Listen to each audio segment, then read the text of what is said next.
Hello students, today we will do one lab manual activity of our 8th class, that is intercept property. Our objectives are to verify experimentally that if three or more lines are intersected by two or more transversal, then the ratio of the intercepts made on one transversal is the same as the ratio of the intercepts made on the other transversals. So prerequisite knowledge, concept of parallel lines. Okay, do you know about parallel lines? If no, so look at here. Suppose that these two lines are there. These two lines will be parallel lines if the distance between these two parallel lines, will be equal at each point, or you can say that these parallel lines will be equidistant from each other at each point. कहने का मतलब कि ये जो line है दो draw कर दी, इनके बीच में जो डिस्टेंस है हर जगह पे बराबर है. जैसे मान लो यहाँ 5 सेंटीमीटर है, यहाँ भी 5 सेंटीमीटर, आगे जाके भी कहीं भी चेक कर लो, यहाँ चेक कर लो, यहाँ चेक कर लीजिए, आपका 5 सेंटीमीटर आएगा. Okay, now second one is concept of intercept. Suppose that you have 3 or more than 3 parallel lines. Suppose that you have 3 or more than 3 parallel. I am constructing 3. Suppose that I have 3 parallel lines and the name of the parallel lines is A, B and C. Suppose that there are two transversal lines. Now what will be the intercept? Suppose that the name of the transversal line is T and other is U. Now suppose that these two transversal lines are intersecting the given parallel lines A, B and C at E, F, G, H, I and J. So what will be the intercepts? The length of EF, the length of EF, the length of EF, similarly the length of FG, the length of HI and the length of IJ. So the distance between these two parallel lines like EF, FG, HI and IJ, these will be the intercept. जब भी 3 और 3 से ज़्यादा lines होती है हमारी parallel line और उनको ट्रांसवर्सल लाइन अगर कट करती है, तो ये जो कट करने के बाद जो डिस्टेंस पॉइंट आते हैं, इन पॉइंट के बीच में जो डिस्टेंस आती है एफ से लेके जी तक, सब मान लो जैसे 2 आ गया, ये इक्वल नहीं होती है, जैसे मान लो 2 सेंटीमीटर आ गया, यहाँ पे थोड़ा स्लाइड हो रहा है, जैसे यहाँ पे 3 आ गया, मान लो अभी मैंने चेक नहीं किया, ये 1 आ गया, ये 2 आ गया, लाइक कुछ भी होगा, अभी तो मैंने चेक नहीं किया, मैं तो ऐसे ही बता रहा हूँ आपको कि डिस्टेंस जो भी आएगी, ये डिस्टेंस इनके बीच की जो आएगी HI और IJ and EF and FG will be the intercepts made by the transversal line T and U. So what is the intercept property? So let's start it. Now we will measure it properly. Okay, suppose that I have to draw 3 parallel lines. Okay, so I am using scale, so I know that the edges of the scale are parallel to each other, that's why it will be easy for me. Okay, you can also use your scale. So you have to draw 3 parallel lines, so distance should be same at each point. Okay, now first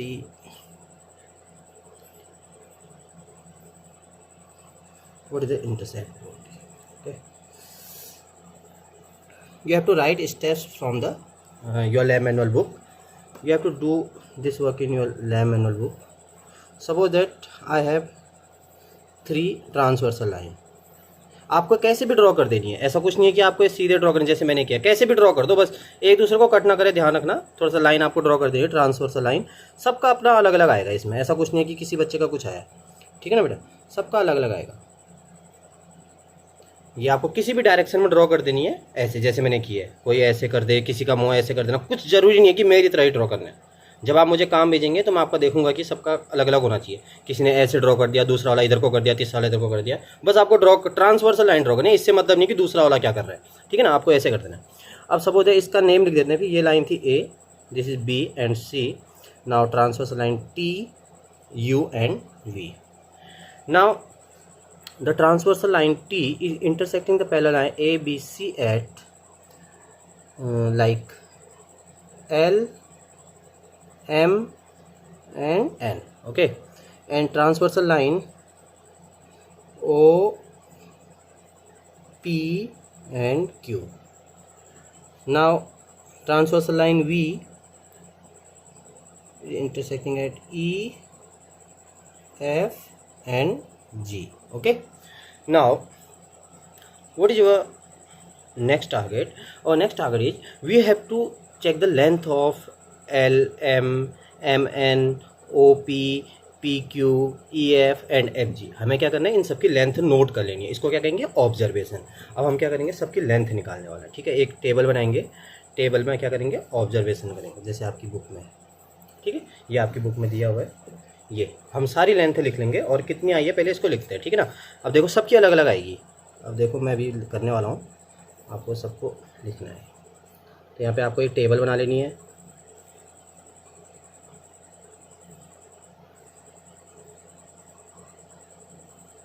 ठीक है, हमने बना ली। अब क्या करना है आपको, देखो इस सारे जितने पॉइंट पे कट किए ना, इनके नेम लिख देने हैं। इंटरसेप्ट्स है ना इनके। सबसे पहले क्या था, LM,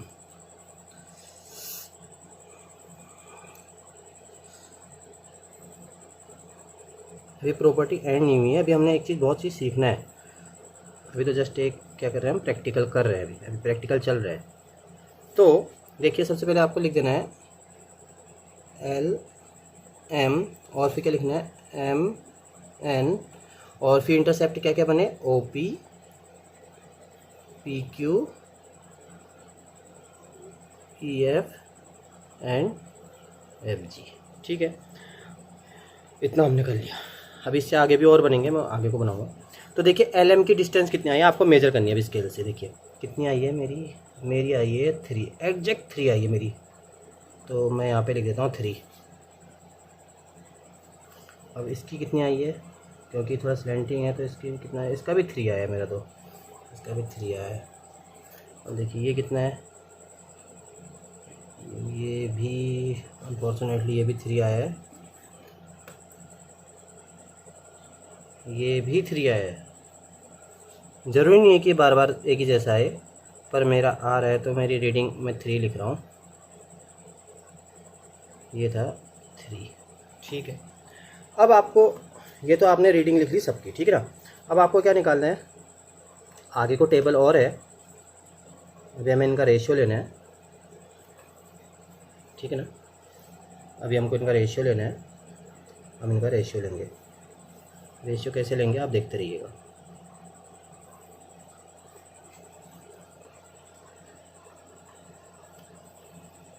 देखिए इसका रिलेशन किससे था, LM का MN से। तो सबसे पहले हम लेंगे LM डिवाइड बाय MN। कितना आया, 3 आया था LM की रीडिंग, और इसकी रीडिंग कितनी आई थी, 3 आई है हमारे तो सारी। तो इसका आंसर कितना आ गया, 1। तो दूसरा वाला क्या था, OP और किसके बीच में रिलेशन था बेटा। ये ज़रूरी नहीं है कि 3 आए आपका, ये मेरा आ गया है तो आपको अपने अकॉर्डिंग करना है, आपका कितना है आपको डरना नहीं है। हो सकता है ये 2 और 1 आ जाए, जैसे ये है बुक में, देखिए इसका देखिए यहाँ पे 2.1, 2.1, यहाँ 2.2, 2.2 आया है, अलग अलग आई है रीडिंग। मेरा 3 आ गया है तो मैं 3 के अकॉर्डिंग कर रहा हूँ। तो आप ऐसा समझो ना कि 3 आएगा सब जगह, कभी 2 सब में 2 लिख दिया आपने। आपको एक्चुअल रीडिंग करनी है, आपको डिवाइड करके देखना है। बट डिवीजन आपका जो आएगा उसको डिवाइड करके ना, कैलकुलेटर से आप कर सकते हैं रीडिंग। तो ऐसा कुछ नहीं है कि आपको खुद से कैलकुलेट करना है। OP की कितना है, 3 और PQ का कितना है, 3। So answer is 1। Now again last is, अब हमारा OP से PQ हो गया, EF डिवाइड बाय, सॉरी यहाँ OP और PQ तो लिखा ही नहीं, और EF और FG, okay. So what is the distance of EF, 3। हमारा तो सारा 3 आया, तो आंसर 1। तो आज हमने ये सीखा इंटरसेप्ट प्रॉपर्टी में। देखिए जो रेशियो होता है ना इन लाइन का, इसका और इसका, LM का और MN का रेशियो जो निकाल के रख दिया 1, OP और PQ का रेशियो निकाला 1, और EF और FG का निकाला 1। तो ये रेशियो जो है ना इन लाइंस का, इन दोनों का रेशियो इन दोनों के इक्वल होगा और इन दोनों के इक्वल होगा। मतलब कि रेशियो जो होता है हर एक का इक्वल होगा, 1 1 1 ही आएगा आपका आंसर। जैसे बुक वाले की रीडिंग देखते हैं, बुक वाले की रीडिंग देखते हैं। देखिए इसने क्या करा, इसने भी लाइन ड्रॉ की होगी, ए बी और बी सी, डी ई और ई एफ पे कट किया इसने, जो कट किया इसने, जैसे मान लो ए बी और बी सी की लेंथ लिखी 2 ठीक है, फिर डी ई और इसकी रीडिंग लिखी, इसके अलग अलग आइए देखिए 2.1 और 2.1, डी ई ई एफ की 2.1, जी एच एच आई 2.2 2.2। अब उसके बाद रेशियो निकाला ए बी और बी सी, ए बी और बी सी और डी ई और ई एफ और जी एच और एच आई, ये सारे रेशियो निकाले। देखो 2/2 आंसर है 1, 2.1 2.1, लास्ट में जो आंसर आ रहा है कितना आ रहा है, 1 आ रहा है ना, इसका डिवाइड का आंसर इसके इक्वल आ रहा है और इसके इक्वल आ रहा है। तो कहने का मतलब ये है, जब भी, अब हम अपने कंक्लूजन पे निकलते हैं, whenever we have 3 or more than 3 parallel line and there are 3 or more than 3 transversal line are intersecting these parallel lines, that time the ratio of the intercepts will be constant, मतलब कि सब में एक जैसा रहेगा, equal रहेगा एक में। जैसे इसमें A B by B C, D E और ई एफ, जी एच और एच आई एक जैसा रहेगा, ठीक है ना। जैसे 1 आ गया तो 1 आएगा, हो सकता है आपका डिवाइड करके कभी 1.3 इसका आ गया, ए बी और बी सी का रेशियो का आंसर आ गया डिवाइड करने के बाद 1.3, तो 100% है कि डी ई और ई एफ का भी 1.3 आएगा, चाहे आपकी रीडिंग जो भी है, ठीक है ना। तो ये रेशियो हमेशा क्या रहता है, डिवीजन करने के बाद हमेशा इक्वल रहता है। ये हमारी इंटरसेप्ट प्रॉपर्टी है, आपको स्टेप्स इससे लिखने हैं। ये आपका डायग्राम है और मैंने करके भी दिखा दिया आपको, ठीक है ना। तो आपको लैब मैनुअल में ये एक्टिविटी करनी है। लास्ट में आपको ऑब्जर्वेशन भी लिखनी। देखिए क्या ऑब्जर्वेशन थी, A B upon B C जो निकाला था, A B upon B C, D E upon A, सब ये क्या आए, इक्वल आए, तो इसको इक्वल, यही इंटरसेप्ट प्रॉपर्टी है। यही इंटरसेप्ट प्रॉपर्टी है कि कभी भी क्या होता है, 3 or more than 3 lines are intersected, 2 or more transverse lines, then the ratio of the intercept किसको बोलते हैं, जो ये A B B C intercept made on one transversal is same as the ratio of the intercepts made on the other transverse, मतलब कि जो इसका ratio है वो बाकी अब जितने भी बना लो, चाहे एक और बना लो, क्योंकि लाइन तो एंडलेस होती है, कितना भी आगे को बढ़ा दो, इनको और आगे बढ़ा के कुछ और ट्रांसवर्सल लाइन बना लो आप, तो आपका रेशियो क्या आएगा, आंसर सेम आएगा। Thank you students.